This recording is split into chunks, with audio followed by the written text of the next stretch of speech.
This is a presentation of DirecTV, exclusive home of the Red Zone channel, the Fantasy Zone, the Dan Patrick Show, 20 years of NFL Sunday Ticket, the Rich Eisen Show, and America's premier source for sports television.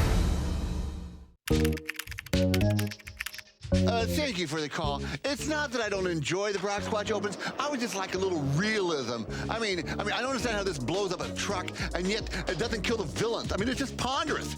Oh, wait. Oh, behold, listeners. We have a very special guest, the Brock Everett. Brock, as Dan Patrick would call him. Yes, hello, welcome to the program. Yeah, the guy who called me said he was a doctor and my mom had fallen. Well, thank you for calling in.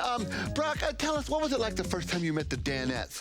The first time I mean, is Fritzy really that bad of a golfer, or is he just faking it for ratings? What? And McLovin's glasses, are those real Oliver Peoples, or are they knockoffs like I'm thinking? And the pinball machines in the man cave, do they require quarters, or are they free play? And which Danette would you be? I mean, I would be Seton personally. I mean, I'm not McLovin. I mean, he's way too nerdy. Oh, wait. Oh, I'm sorry. We have to cut you off. Thank you for calling in. It looks like it's actually time for the box score. Starts right now. I don't know a lot about sports, but I can drink a lot of beer. My motto is simple: see to get degrees. Need a long, inappropriate hug? I'm your man. I think I'm smarter than you, because I probably am. Power Tower for box score.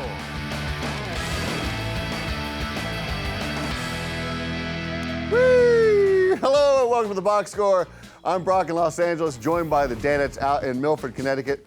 Week one of the podcast going very smooth. Seton, are you glad that now you have another platform to defend the name of Tom Brady when the other guys try to besmirch imperfections on his resume? Absolutely. I'm what they would say platform agnostic. I want to defend Tom Brady whether I'm on an airplane or on a gas station pump or a podcast here with the box score. I'll defend him and my Jeets till the day I die.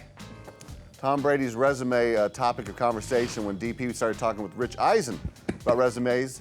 Turns out Rich Eisen has a pretty funny resume story that he shared with us.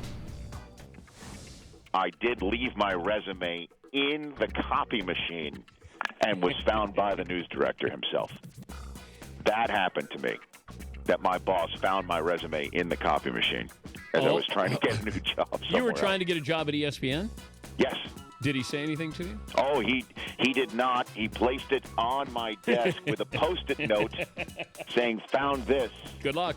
But he definitely still needed somebody to do the 5 and the 11 that night, which I did.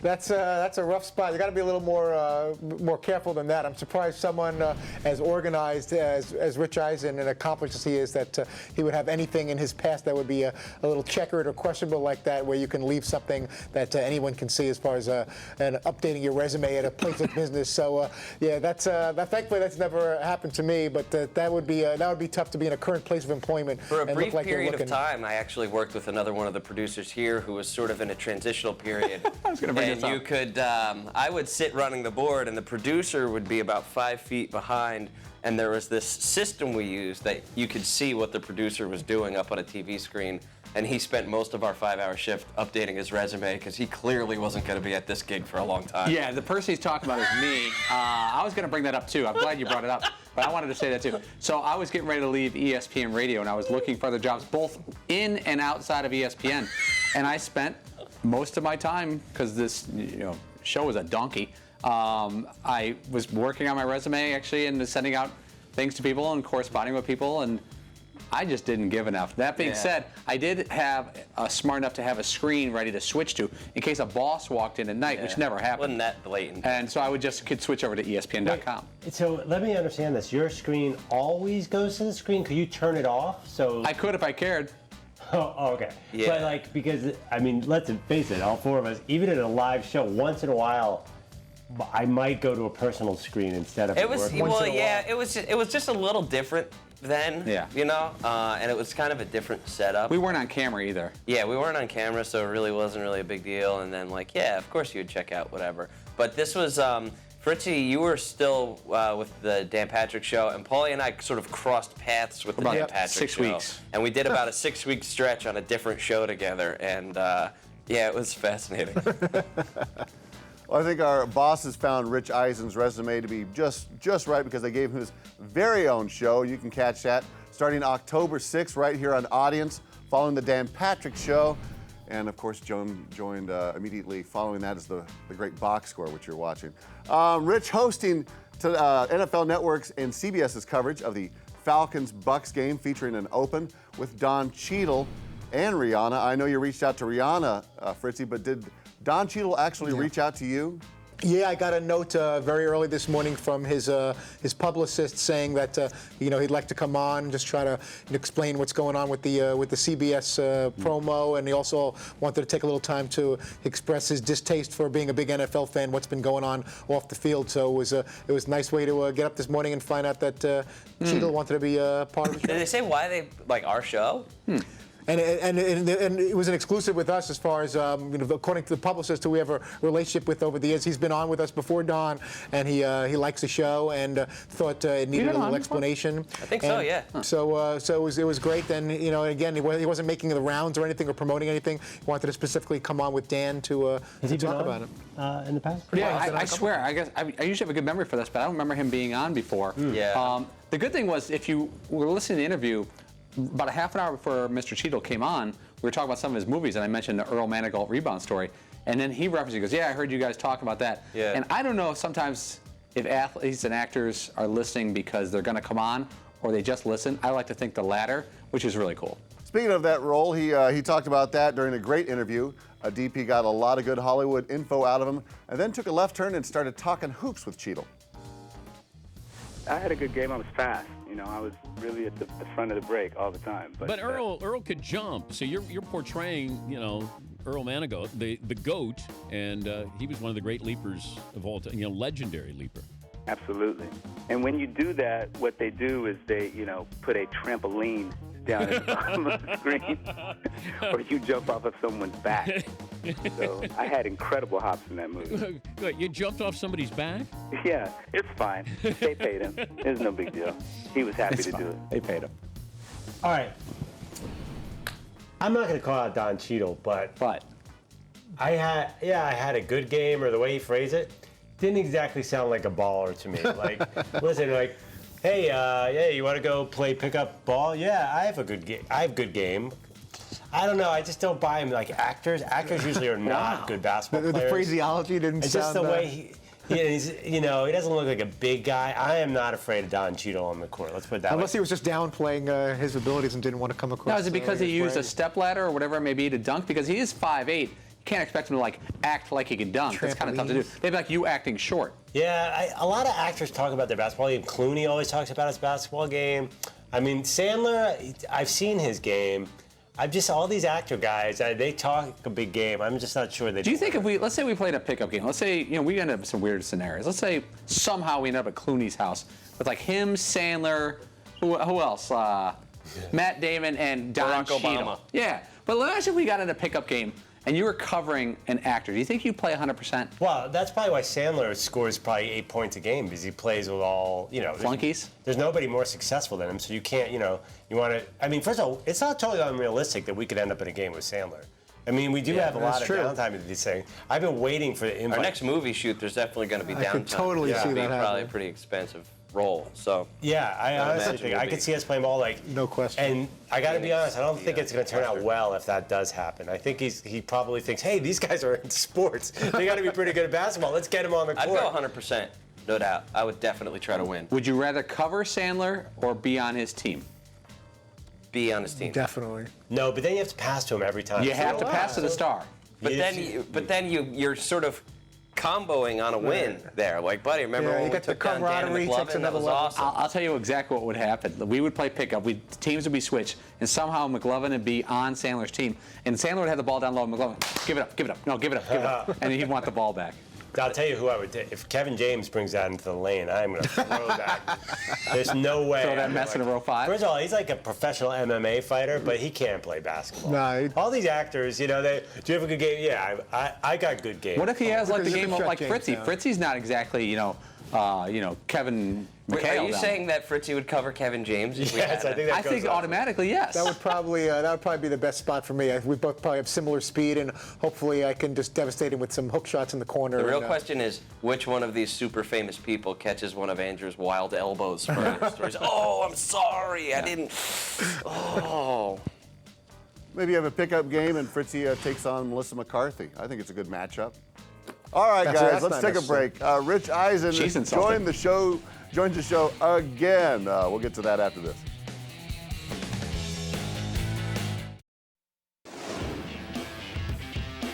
Jameis Winston has got to understand at some point who you are. You want to be a college kid? Fine. Fine. But all eyes are on you. You can't do what everybody else does. You may not think that's fair. You may be one of the boys. Doesn't work that way. Welcome back to the Box Score. You guys got into the Jameis Winston story about him saying an obscene phrase today. Paulie, do you think the punishment fit the crime in this case? I actually don't. I don't think the punishment fit the crime. A 19 or 20-year-old college kid saying an obscene phrase just with a bunch of people around him. That being said, I think it fit Jameis Winston's crime because this guy's been in trouble a few times. And if one player on the FSU football team should know better than do things haphazardly, if he doesn't know by now, then he won't ever know. Yeah, I had a problem with it too. I think he should know better, and the half a game thing is really weak, especially in light of what's been going on in the NFL. I know they're two separate things, but with his heightened sensitivity to punishments in general for ball players, whether you're college, pro, he's had some other run-ins with the law and other accusations and things of that nature. He's got to know better. Clemson or no Clemson, minimum, we've got to sit him for an entire game. I don't think that he cares about a half a game at all. I mean, with everything that this kid's been through, you really think half a game is going to smack some sense into him now? Probably shouldn't use that term. But somebody needs to talk to him and be like, hey, dude, cut the crap, okay? Because you're going to blow what's a really great opportunity here. What the hell is wrong with you? And grow up. You know, a half a game is not going to do that. But maybe logic, like someone was saying, like logic doesn't get through to this kid for whatever reason. Maybe he's got real problems that we don't even know about. Maybe. Like, it's hard to get in someone's head. People do stupid stuff all the time, knowing it. 20-year-olds, a lot of people in this room did stupid stuff in their 20s. Yeah, unless there's some kind of medical thing we don't know about, you gotta show some type of self-control and be aware of. We all did stupid things in our 20s, but we had nothing riding on it. When Seton and I went out to a bar till 4 in the morning in college, all we had to do was, not run over somebody, not go drinking and driving. That's the only thing you had to not do. And this guy is literally sitting on a lottery ticket, and he's literally ripping it up moment by moment. I kind of feel like all this stuff is hurting his draft stock football-wise, but just putting it through the roof for a baseball player. Because if anything, his antics sound like the kind of thing Major League Baseball was built on, and these guys are like, we need him in our clubhouse because this dude's a character. Well, maybe you need someone back in your life in the 20s, someone that would give you the guidance, someone like Fritzy's alter ego to show you the way. We didn't know about these guys. We didn't know about Ryan Leaf. We didn't know about Favre. I mean, Favre in today's media, they would have eaten him alive. Yeah. Ryan Mallett, too. Remember, he had some question marks? Yes. Yeah, Fritzy. And did Florida State really cover themselves? Shouldn't they be embarrassed, especially with the heightened sensitivity with the weak punishments in the NFL to either don't punish him at all or give him a game? Imagine if we had, in the NFL, we gave half-game punishments. Wow. Florida State, look at what you did. You upset the Hammer.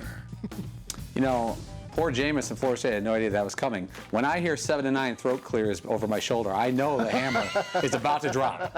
Right, so now somewhere between the 4 and 5 ballpark, that's still dicey. You're not sure. 4 throat clears, it might be a total whiff. When I hear Fritzy get to throat clear number 4, he is ready to go on air. But then if he gets like 9, 10, that means like the window may be over. Yeah. And so if he's in that 4 to 9 window, someone's getting hammered. What's the throat clear to hand pump ratio? How does they see? That's there tough. A correlation there? I may bring in McLovin on that because he could see more. I know he does at least 3 hand pumps per question, but I don't know how the ratio. I got chided recently for when he yelled at me for and I see your hand up. So now I'm trying to figure out what's the right amount to make sure he knows that I want to say something, but not. What have you decided is the right amount after all that thought about it? I don't know. I think it's no pump fake. First of all, if you get past the second pump fake, you're already too late for your comment. Yeah. And has it ever worked out? No, it's not. I got a new dance up for the Hammer. I want to be involved. I'm going to go like this, putting a nail down, then you hit this. Hit it. Go and hit it, and watch this. I'll go like that on air. I'm up for that. Yeah. With a real hammer and nail. The hammer and the nail. I'll be the nail. Fritzy never used a hammer. Yeah, have you ever seen Fritzy use a broom? You're going to touch him with a hammer? Yeah. What's wrong there? I know It's it's a spike side down. Yeah, the claw part is Still trying to figure out the whole toolkit. Open. Or sometimes you can legs. do it again. I'll pretend he got my thumb. That's if the hammer is off a I little like bit. it. I think it's very clever. The hammer wasn't the only thing to return. Rich called back and said he was bringing something back that the fans love. A lot of your listeners in Dan Nation were wondering why I have not given sort of a phrase that pays, a little code word to drop in the pregame show like I did last year. Well, I just thought you were really busy here. And Well, no, I mean, I've got a bigger platform now. Yes. It's CBS. Yes. I mean, we've got a hit in the middle of the CBS pregame show tonight. And I'm going to drop the word dreamy. So this will be a code. Tonight. Yeah, you're going to say dreamy because Dreamy. But we all know what I'm referring to. of my Jeopardy, Sports Jeopardy poster. Yes. You know, I have to be honest with you. I was completely distracted by Elsa Benitez, who's right above there. Want me to take this home? Orange, Queen of the Wall of Morale. Goddesses of the Mediterranean. I don't know why I've never appreciated that particular Sports Illustrated cover, but You sit on that. It was great to have a call back from Rich, though. That was nice. No, it was actually a really nice move by Rich. He's very hip with the social media. This is the reason we invested money in the Rich, the Audience Network, because he sees what the young people want. They want a shout out, and he knows I'm going to start the season out this way, turn the tide. The orange bikini is just shocking. Rocking it. Are you sure that's just not Fritzy's orange shirt that's making everything orange in the studio right now? Well, that's possible. It's the great pumpkin I was basket. driving in this morning, Broccoli, and there was a car next to me, and I don't have very good peripheral vision on one side, but the side I do have good vision on, I was like, oh. And I was like, oh, it's Fritzy. An orange flash. So there's a crossing guard situation. Under safety orange. Okay, stick around. We went digging through the vault and found a classic clip. But before that, hey guys, you asked for the Fritzy with the broom. We found it. There it is. Using it incorrectly. Very nice, Fritzy.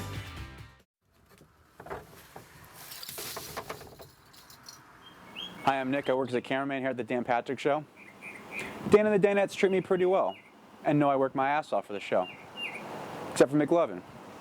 I mean, the guy thinks I'm his personal assistant. Every day it's, Nick, can you go grab my dry cleaning for me? Nick, can you go pull my car on for me? Nick, can you go down to the C's and grab me a Diet Coke? And easy on the ice cubes. One time, I swear, he called me over to his desk, looked me straight in the eye, knocked over his coffee, it spilled everywhere, and he said, oh, I'm sorry, can you pick that up? It's obvious that all this fame has gone to his head, and I'm sick of it. I'm done. Hey, Nick, get up here. Spill in aisle 3. Hurry up. Yep, I'll be right there. Welcome back to the Box Score. We dug up that little classic, a little something you guys used to do called Trash Talk. Are you guys too buddy-buddy now? Fritzy, why no more trash talk? That's a very good question. I think it was a very clever, little clever segment for and there's certainly, we all certainly have enough things that we can address. If whatever doesn't get in the box, there's plenty of room for trash talk, and we're gonna have to address that with Nick and the gang. But you're right, long overdue to bring trash talk. It's sad, Brock, but trash talk was during pilot season of 2012 on the Audience Channel, and a lot of people liked it. More kind of Arrested Development feel. Just didn't get picked up. Does that guy Nick still work here, though? He does. And now, Fritzy, what if you did a segment called Suggestion Box? Oh, see, let's get back to the suggestion box. Yes. That was the best idea that never actually Because back in late 2007, you sent out an email to all of us that I have, and you said some of us would be more comfortable at a suggestion box to voice our concerns Passively, and aggressively. feelings. Yeah, that was the king passive aggressive. Would you be move of into all. a fresh new segment called Suggestion Yeah, I Box? think Let's, no joke. We'll do it right here. We'll do it on Box Score. Well, why is it A new box score segment? Yeah, a new box score work segment the called box. the Suggestion He Box, goes- and randomly throughout the week, we could just fill in, we can just throw in like, hey, I would suggest that people stop endlessly singing songs from the 80s under their breath. Maybe that would be a suggestion. I don't like to be know. It'd probably be better producer, to but- talk directly to one another, but yeah, I definitely got my share of grief for that idea. Now, as long as we're on the topic, Brock, I'm sorry to hijack, but earlier today we had a situation that I overheard that I don't know much about, where Fritzy sometimes, when he's sitting next to someone, will either send an email to that person or leave a message on the voicemail. I do that. And I heard, Fritzy, that you were trying to tell someone in this room something and you didn't contact them directly. We were in the middle of the segment, and while I was thinking about it, because I don't trust my memory anymore, I sometimes, and it looks like I'm being passive aggressive, but it's strictly trying to check boxes and remember to do certain things and get some information out there, where it was about something that needed to be taken to the New York studios from here, and granted, it involved people that were sitting in very close proximity. Who was that? That would be Seton and McLovin, and I probably could have waited till after the show, but at that moment I sent an email, even though they're like literally feet or inches away from me, so that is true. So I'll just say, just to make this long story even longer, Todd sent an email to Nick in the back saying, Nick, can you ask Seton or Andrew to see if they can bring this to New York? Well, he could have just sent us the email, or he could have just verbally asked us, because we're about 7 feet from each other. Yeah, Total. I should have done that. It's partly, you know, a lot of times I bring something up, and it just, as you see on most box score shows, and every time I open my mouth, there has to be some kind of wise-ass remark back, or something confrontational, argumentative, or like a fight that's not there that's being created. So, you know, sometimes it's just better to send an email so I don't have to deal with the grief where 95% of the time when I say something, someone feels a need that they've got to like make a battle out of it, or put me on the witness stand, as you're seeing once again here for every other comment that I made. Trash talk alive and well on the box score. And McLovin, to answer your question, Nick, the cameraman, does work there, and you guys actually buried the hatchet and came together and brought back another classic.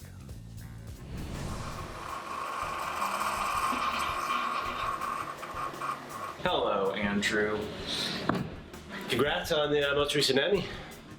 Thank you. Thank you very much. Taking home some hardware in my day, too. Yeah, and that's what you brought with you, too. Yeah. The hardware. I just wanted to show you Jewish Youth League 1981. It's just a participation trophy, but I didn't give a speech or anything. It was cool, though.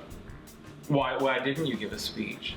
You know, everybody in the league got one. Oh, right. Everyone participated. It would have taken a long time. Right. No. I think it's important to participate. Yeah. You can't win if you don't try. I beat out Brett Moldovsky, not like Ricky Gervais. It's no big deal, but well, no. Yeah. No. I mean, you know, I wouldn't think of it as beating, right? You know. All right, buddy. Okay.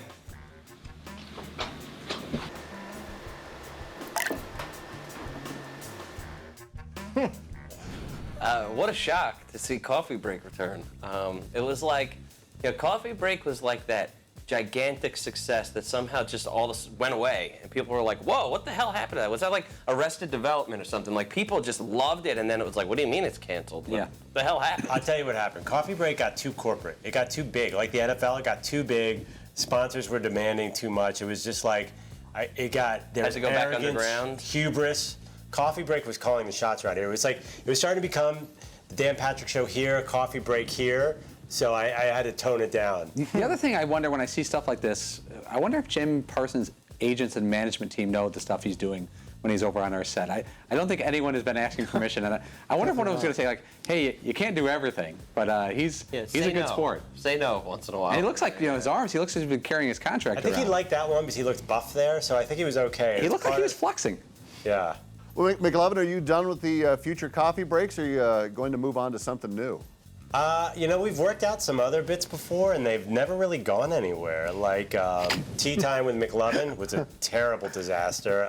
That was tough. Yeah, first of all, it was like you need caffeinated tea, apparently. Shirts or skins? Remember that segment you and Fritzy did? Yeah, that didn't go well at all. Yeah. The FCC got involved in that one. Hanging with MCL, that was terrible. Yeah. That was just awful. It was like kind of like a kid show. Sounds like a crappy WB sitcom. Yeah. No, like it actually. Hanging with I had one. It was Being Mean to Kids with Pauly Paps, and no one ever liked it.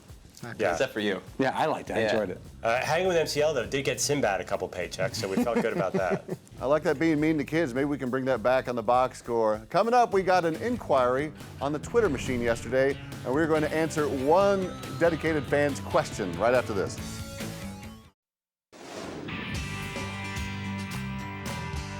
Paulie had LeBron James unveiling his new shoe.